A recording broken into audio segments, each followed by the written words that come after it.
All of the what-ifs and alternate history ideas belonging to World War II are super interesting, but one that I don't see talked about very often has to do with Japan. Now, we all know that Japan expanded southward through their navy.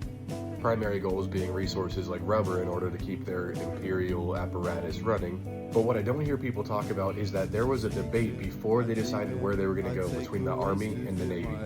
If we remember what Japan looked like at the time, it was not its modern day borders. And so the army wanted to push northward into Siberia, eventually expanding all the way to the top of the Eurasian continent and then going westward. While the navy, obviously, wanted to stay in the water and they wanted to go southward. As we good and well know, the Navy won that debate as Japan expanded southward. However, let's consider what would have happened if they went northward. Japan already had control of Manchuria, which included the Korean Peninsula all the way up to about Beijing. What I mean in particular is that the Hachigo plans, Japan already had all of this right there. Their plans were to go all the way over to Lake Baikal and all the way up into this mountain range and all the way around. So they would have controlled that gigantic area. And of course, that was just the initial expansion plan. If they had expanded north, how would the U.S. have been able to have fought back against the Japanese? And would they have, to begin with, if Japan hadn't spread south and eventually attacked Pearl Harbor and got the entire hornet's nest of the U.S. against it? Japan might currently be ruling half of Eurasia right now. And like all good militaries do, they drew up a plan. And this plan was called Kantokuen. Kantokuen. There we go. That's better. So why didn't Japan do this? As we know that Germany was always going to eventually try and destroy Bolshevism, aka attack the Soviets. Wouldn't it have been a war on two fronts for the USSR?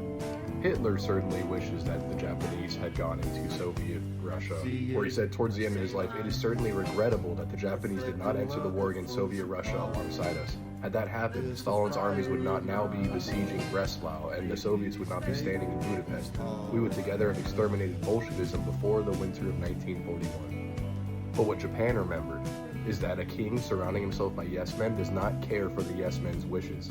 They absolutely knew that Hitler would not have actually gone in to help them. That Japan's invasion of the far east Siberian Russia would have been just a distraction for Hitler to receive his goals and attain his ends.